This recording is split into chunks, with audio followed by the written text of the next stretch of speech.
Bonjour et bienvenue dans ce journal. Quel avenir politique pour Jean-Paul Huchon, le président socialiste de la région Île-de-France? La semaine dernière, le rapporteur public avait recommandé au Conseil d'État l'annulation de sa réélection et son inéligibilité pour 1 an en raison d'une campagne d'information sur les transports régionaux jugée litigieuse dans le contexte électoral. Ce jeudi, les avocats de Jean-Paul Huchon lui ont obtenu un sursis.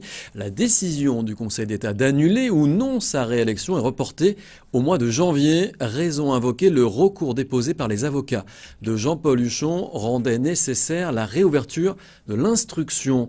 Les avocats ont soulevé un argument constitutionnel. Davantage d'explications avec Christophe Aubry. Les avocats de Jean-Paul Huchon ont-ils trouvé une solution pour lui permettre de garder son fauteuil de président de la région Île-de-France? Ils ont trouvé 2 dispositions qu'ils jugent contraires à la Constitution dans l'avis du rapporteur public qui demande l'annulation de la réélection du socialiste, la disproportion de la sanction et son automaticité. Le Conseil d'État, considérant ces éléments comme nouveaux, a donc décidé de repousser sa décision. Les conseillers régionaux socialistes respirent de leur côté et veulent croire que leur leader restera en place. On constate qu'il y a un doute juridique, une insécurité juridique sur ces questions-là. Et en fait, le Conseil d'État ouvre un débat, et un débat juridique qui peut avoir pour mérite de clarifier un petit peu les choses. Dans le Val d'Oise, les élus socialistes ont marqué leur solidarité à l'égard de Jean-Paul Huchon, à l'image du président du Conseil général, Didier Arnal. J'avais cru comprendre dans la législation concernant les campagnes électorales que ce qui ne pouvait pas être fait, c'est des opérations nouvelles, mais ce qui avait un antécédent, qui existait depuis plusieurs années, ne posait pas de difficulté. Parce que sinon, je m'interroge, y compris pour la mienne, ici, là, maintenant. Le militant UMP qui avait déposé un recours contre la réélection de Jean-Paul Huchon dispose désormais de 8 jours pour présenter ses arguments contradictoires au Conseil d'État, qui décidera alors s'il y a lieu de transmettre le dossier au Conseil constitutionnel, lequel aura alors 3 mois pour vérifier la conformité à la Constitution de la sanction. Le président de la région ne sera pas fixé sur son sort avant janvier. En bref, polémique autour du futur campus de l'université Paris 13 qui doit accueillir 400 étudiants à Argenteuil à la rentrée prochaine. Les élus communistes qui n'ont pas voté cette délibération lors du dernier conseil municipal ne comprennent pas pourquoi, après avoir racheté l'ancien commissariat, les collectivités locales doivent payer aussi les transformations en pôle universitaire. Une opération qui ne coûtera au final qu'1 euro par an à l'État, alors que dans le même temps, l'agglomération d'Argenteuil-Besançon aura dépensé entre 7 et 14 millions d'euros. De son côté, l'opposition municipale, qui a elle voté favorablement pour cette implantation, regrette également un dossier, je cite, déposé et adopté dans la précipitation. Sans transition maintenant, on le sait, les Français sont loin d'être des cracks pour parler les langues étrangères. Alors, pour se perfectionner et pratiquer à l'oral son anglais, son espagnol ou encore son allemand, des cafés polyglottes voient le jour un peu partout sur le modèle des cafés philo. Et à Cergy, c'est au bar de l'Atelier que ces rencontres se déroulent tous les jeudis. Reportage, Johan Bensoussan. Speak English. Puedes hablar un poquito inglés, muy bien. Jongler entre les langues de Shakespeare et de Cervantes, une fois par semaine, ce bar de Cergy prend des allures d'auberge espagnole. Autour d'un café ou d'une bière, chacun discute et se rencontre, en anglais, en espagnol ou en français, souvent les 3 mélangés. C'est pas un cours de langue, et c'est un groupe, comment dire, c'est comme si on allait boire un verre avec ses amis et qu'on allait discuter avec ses amis au café. Voilà, il n'y a pas de participation obligatoire, d'assiduité obligatoire chaque semaine. Et pas besoin d'être parfaitement bilingue pour prendre part à ces salons où l'on cause. En bout de table, côte à côte, on retrouve Stéphie et Stéphanie en pleine parlotte. L'une est rédactrice et l'autre proviseure adjointe. L'une a besoin de pratiquer l'anglais pour son travail, l'autre a vécu 2 ans aux États-Unis. Avant ça, j'étais dans des clubs de langue. Et les clubs de langue, parfois, c'est un petit peu rigide, un petit peu scolaire. Les gens parlent à tour de rôle et on est moins spontané, on est plus gêné d'utiliser son vocabulaire. Et là, on socialise et on rencontre des personnes très intéressantes et c'est beaucoup plus décontracté. On est obligé de réfléchir à ce qu'on va dire, de le formuler et d'arrêter de penser en français. Ça oblige à se jeter dans une langue, c'est très bien.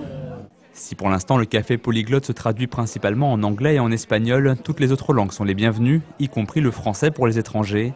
C'est ce qu'est venue chercher Anna, une étudiante anglaise qui vit à Cergy. Je veux rencontrer plus de Français et aussi j'ai l'occasion d'aider les autres avec l'anglais aussi et c'est bien de rencontrer plus de gens et aussi. Dictionnaire entre les mains, les débuts sont encore un peu difficiles pour Anne-Marie. La peur de faire des erreurs, de mal prononcer les mots. Aujourd'hui, c'est sa première venue au Polyglotte Café. De quoi y perdre son latin. Au niveau de l'espagnol, un petit peu plus. Moi, j'ai enchaîné sur le portugais. Et puis les prochaines fois, j'essaierai de parler un peu plus anglais. Yo quiero decir que es un buen profesor. Tour à tour, élèves et professeurs, chacun des participants s'écoute et se corrige. Le tout dans la bonne humeur.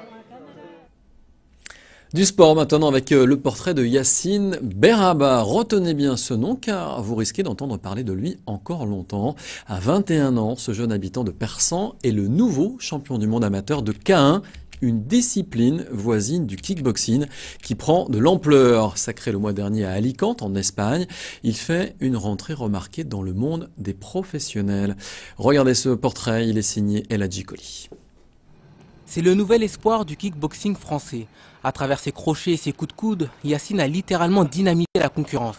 Tout auréolé de son dernier titre de champion du monde amateur de K1, pas à pas, Yacine gravit irrésistiblement les échelons.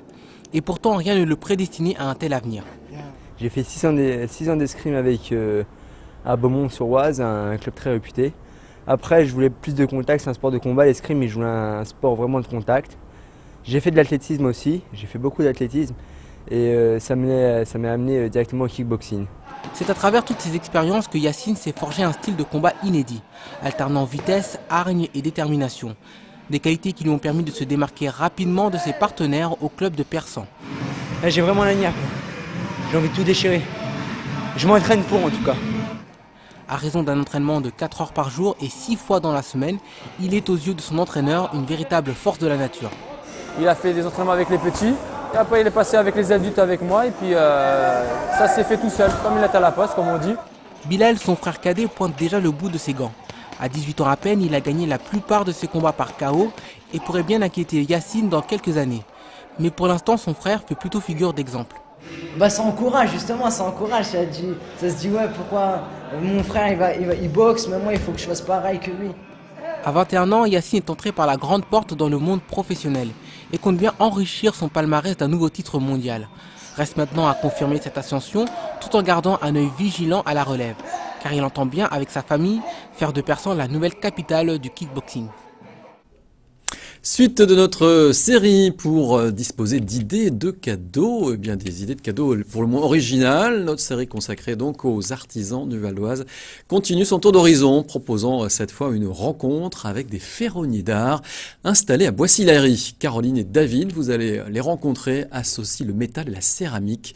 Un sujet signé El Hadji Koli.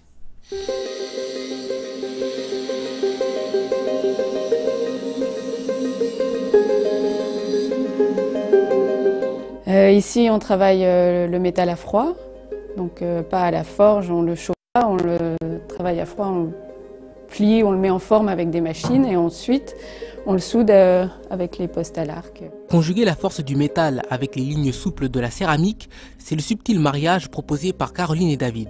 Depuis 15 ans, ils façonnent des pièces sobres et poétiques en laissant libre cours à une créativité sans cesse renouvelée. Notre originalité, c'est justement d'allier ces deux matériaux qui sont habituellement qui nécessitent 2 ateliers séparés. On les a mariés, on les travaille dans le même lieu et pour les unir au plus proche et travailler les deux dans le même design.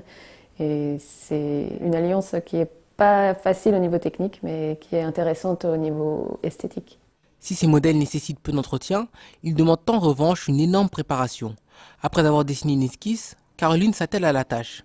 Au programme, modelage, ponçage, pour finalement arriver à ce résultat final qu'elle orne d'une pièce en métal. J'ai essentiellement 3 types de production. Donc, je fais des pots en céramique et métal, des séries de bouteilles qu'on peut associer par 2, par 3 ou en groupe plus important, et des gravures, des linogravures sur porcelaine. Donc, je grave des paysages que j'imprime sur une plaque de porcelaine encadrée pour mettre au mur. David n'est pas en reste. Il a créé en 2 mois cette pièce unique symbolisant le signe astrologique du taureau. Cet ancien journaliste de mode a imaginé ces pièces comme une sculpture où chaque perspective est importante.